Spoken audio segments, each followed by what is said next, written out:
Hello friends, టేస్టీగా వాంగీబాత్ చేసుకుందాం. ఇంత టేస్టీగా ఎప్పుడు తినండి. ఈ విధంగా ట్రై చేసి చూడండి. ప్యాన్ లో చనదాలు, ఉరద్దాలు, మిరియాలు, చెక్క, లవంగాలు, యాలకులు, ఎండుమిర్చి, బిర్యానీ ఆకులు, ఎండు కొబ్బరి ముక్కలు వేసి ఫ్రై చేసుకోవాలి.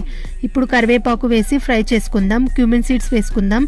గసగసాలు 1 టేబుల్ స్పూన్ వేసి బాగా ఫ్రై చేసుకోవాలి. చూసారు కదా, ఎర్రగా వేగాయి.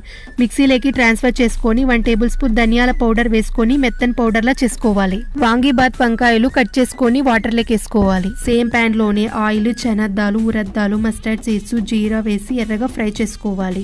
ఇప్పుడు ఎండుమిర్చి, పచ్చిమిర్చి వేసి ఫ్రై చేసుకోవాలి. ఆనియన్స్, కరివేపాకు, వంకాయలు వేసుకొని కలుపుకోవాలి. సాల్ట్ వేసుకుందాం. అంతా ఒకసారిగా కలుపుకొని మూత పెట్టుకొని మగ్గించుకోవాలి లో ఫ్లేమ్తో.